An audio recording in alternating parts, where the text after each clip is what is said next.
सो हमारा next topic जो है theorem of parallel axis and theorem of perpendicular axis. ये दोनों में से आप एक कंफर्म बोर्ड एग्जाम के लिए प्रिपेयर कर सकते हो। ये दोनों डेरिवेशन में से एक आपको बोर्ड एग्जाम में आने के चांसेस है, तो आप ध्यान से देखियो कैसे प्रूव करना है। It's a very simple proof. तो पहला मैं स्टार्ट करता हूं, parallel theorem of parallel axis.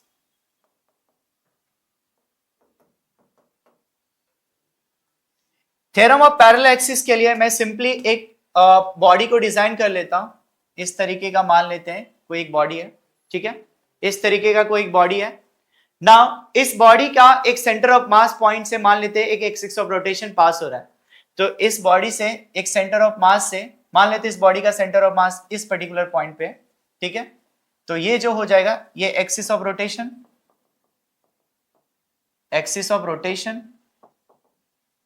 Okay. And ये वाला एक्सिस ऑफ रोटेशन, इसका इनर्शिया जो होगा वो क्या हो जाएगा, सेंटर ऑफ मास से पॉइंट चालू हो रहा है। तो ये वाला पॉइंट जो हो जाएगा, this point is going to be C, क्योंकि सेंटर ऑफ मास है। नाउ इसी के पैरेलल हम कोई भी एक और पैरेलल लाइन ड्रॉ कर लेते हैं एंड इसका हम इनर्शिया मान लेते हैं आई ओ एंड इस पॉइंट का हो जाएगा नाम ओ, ठीक है। यहाँ पे दो एक्सिस है and both the axis are parallel. अगर आप ध्यान से देखोगे first axis and second axis दोनों एक दूसरे के क्या है, पैरेलल है। नाउ अब हम क्या करते हैं, कोई भी एक पॉइंट पे मैं एक छोटा सा मास कंसिडर कर लेता हूं डीएम। डीएम क्यों, क्योंकि मैंने बहुत ही इनफाइनाइटेसिमल, बहुत ही छोटा मास को मैंने इस पॉइंट पे कंसिडर किया है एंड इस पॉइंट का मैं नाम दे देता हूं पॉइंट पी। नाउ अब छोटा सा कंस्ट्रक्शन करना यह है कि मान लेते हैं कि इस ओ पॉइंट से सी का डिस्टेंस ऐसे मैंने डिजाइन कर लिया, सी से पॉइंट ऐसे मैंने डिजाइन कर लिया एंड ये दोनों के बीच का जो डिस्टेंस है ये फर्स्ट एंड सेकेंड वाला एक्सिस का जो डिस्टेंस है and this distance is h, okay. So ये वाला भी कितना हो जाएगा, h। नाउ यहाँ पे एक छोटा सा कंस्ट्रक्शन कर लेते हैं, इसको मैं नीचे ड्रॉ कर लेता हूं एंड ये कितना हो जाएगा 90 डिग्री, ठीक है। तो हमारा डायग्राम रेडी हो चुका है। ये एक्सिस को मैंने एक्सटेंड करके यहाँ पे एक 90 ड्रॉ कर दिया। तो ओ सी पी एंड इस पॉइंट को मैं दे देता हूं m। अब हमें देखना है कि इस पर्टिकुलर ट्रायंगल में, यहां पे दो ट्रायंगल आपको दिख रहे होंगे, एक ट्रायंगल का नाम है OMP एंड सेकेंड ट्रायंगल दिख रहा है CMP। तो अगर मैं बात करूं स्मॉल ट्रायंगल की बात करूं, इन ट्रायंगल CMP अगर उसमें पाइथागोरस थ्योरम लगाओ तो पाइथागोरस थ्योरम क्या हो जाएगा, C इसका हाइपोटेन्यूज का स्क्वायर विच इज CP का square is going to be equal to CM square plus PM square, ठीक है। इसको हम इक्वेशन नंबर 1 कंसिडर कर लेते हैं। नाउ अगर मैं बात करूं मोमेंट ऑफ इनर्शिया का फॉर्मूला, तो इनर्शिया का फॉर्मूला होता है mr स्क्वायर। बट अगर मास हमारा छोटा है तो इसको हम कैसे लिख सकते हैं, dmr स्क्वायर। बट यहां पे मुझे इंटीग्रेशन दिखाना पड़ेगा क्योंकि ये बोल सकते हो कि यूनिफॉर्मली डिस्ट्रीब्यूटेड है। तो उस पर्टिकुलर पॉइंट पे अगर मुझे मास पता करना है तो मैंने dm लिया, बट इसके अगर मैं टोटल मास को कंसिडर करूं तो क्या करना पड़ेगा, इंटीग्रेशन, ठीक है। So this is going to be I. तो इस इक्वेशंस को मैं दो तरीके से राइट कर सकता हूं। पहला, मैं सेंटर ऑफ पॉइंट से जो मोमेंट ऑफ इनर्शिया होगा इस एक्सिस के लिए मेरे को लिखना पड़ेगा एंड सेकेंड इक्वेशन मुझे ओ से जो पास हो रहा है उसका इनर्शिया लिखना पड़ेगा। तो अगर मैं सी से पास वाला इनर्शिया को रिप्रेजेंट करूं IC को, तो इसका इक्वेशन हो जाएगा mr स्क्वायर। सो dm तो मास हो गया और C से इस पॉइंट का जो डिस्टेंस है दैट इज CP, तो CP स्क्वायर, ठीक है। तो ये किसके लिए हो गया, मेरा फर्स्ट वाला एक्सिस के लिए। And if I want to write for second axis IO के लिए अगर मुझे लिखना है तो सेम प्रोसीजर, dm ये वाला मास dm है और वो मास कहां पे सिचुएटेड है, O से लेके P पे। तो this is going to be OP square, ठीक है। इस दोनों को मैं दे देता हूं इक्वेशन नंबर 2। हमारा equation 1 and equation 2 is ready. Now अभी हमें क्या करना है, पाइथागोरस थ्योरम लगाना है। कौन से, बड़े वाले ट्रायंगल में। तो बड़े वाले ट्रायंगल की मैं बात करूं तो इस ट्रायंगल का नाम है ट्रायंगल OMP, ट्रायंगल OMP। इस OMP में पाइथागोरस लगाओ तो क्या हो जाएगा, हाइपोटेन्यूज का स्क्वायर विच इज OP का square is going to be OM square plus PM square, ठीक है। नाउ OM को अगर ध्यान से देखोगे दो पार्ट्स में डिवाइडेड है। एक H और दूसरा Cm। तो OM को अगर मैं स्प्लिट अप करूं तो it is going to be what, H plus Cm। So OM को अगर मैं स्प्लिट करूं तो it is H plus Cm the whole square, and remaining term क्या है, Pm square, and left hand side is OP square. ठीक है, now अभी क्या करना है, नेक्स्ट हमें देखना है OP square is equal to OP square H plus Cm square, H plus Cm the whole square plus Pm square.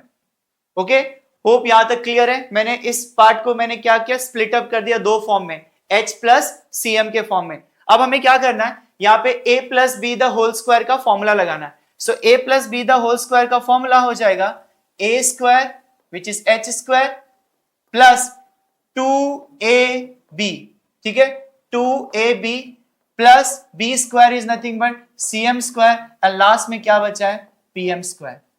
ठीक है, यहां तक क्लियर है, and left side is OP square. But अगर मैं बात करूं इक्वेशन 1 को, अगर आप ध्यान से देखोगे तो Cp स्क्वायर के जगह मैंने क्या लिखा है, Cm square plus Pm square. तो Cp स्क्वायर मैं यहां पे लिख सकता हूं, क्या लिख सकता हूं, Cm square plus Pm square के जगह मैं क्या लिख सकता हूं, Cp square. So it is H square plus 2HCm plus Cp square. ये कहां से हमने लिखा, फ्रॉम इक्वेशन 1। फ्रॉम इक्वेशन 1 से हमने यहां पे सब्स्टिट्यूट किया, and left side is OP square. Clear, everything is clear. Now अब हमें क्या करना है, दोनों साइड इंटीग्रेशन करना है एंड dm से मल्टीप्लाई करना है। So what I can right, OP square and dm से मल्टीप्लाई कर देना। तो यहां पे भी क्या हो जाएगा, H square integration and dm। Simply हम क्या कर रहे हैं, इंटीग्रेशन का साइन विथ dm के साथ मल्टीप्लाई कर रहे हैं। तो यहां पे भी क्या हो जाएगा, इंटीग्रेशन 2h तो कॉमन है, तो इंटीग्रेशन dm, और यहां पे क्या बचा है, Cm।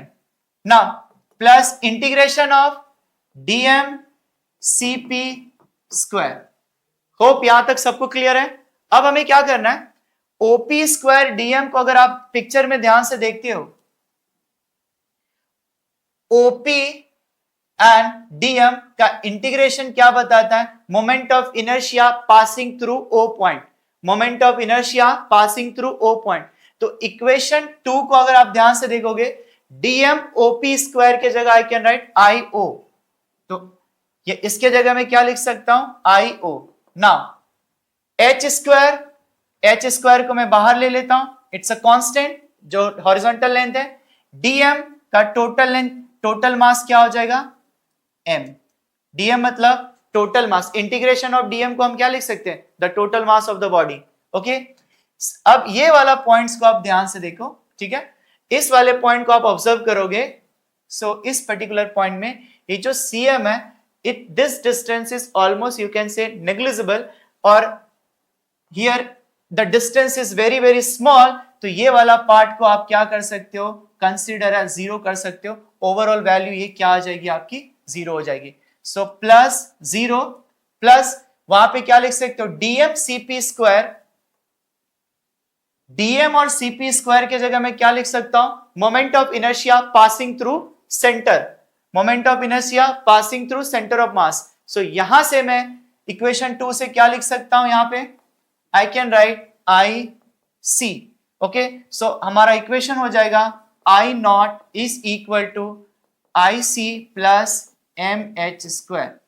So this is the formula for theorem of parallel axis. अगर मुझे इसका स्टेटमेंट लिखना है तो मैं आपको बता देता हूं, आप इक्वेशन देख के लिख सकते हो। तो कैसे लिखना है, moment of inertia passing through any axis, O का नाम बोल सकते हो any axis, moment of inertia passing through any axis must be equal to the summation of, or you can say the addition of moment of inertia passing through center of mass and the product of net mass into दोनों axis के बीच के distance का square of the distance between both the axis. तो आप statement कैसे represent कर सकते हो, फिर से साथ में बोलते हैं, moment of inertia about any axis which is parallel with the moment of inertia passing through center axis. okay, तो इसका इक्वल किसके हो जाएगा, moment of inertia passing through centre axis plus net mass and h square का multiplication. आप इसको कैसे define करोगे, product of net mass and square of the distance between two parallel axes. This is the statement for theorem of parallel axis. Hope it is clear.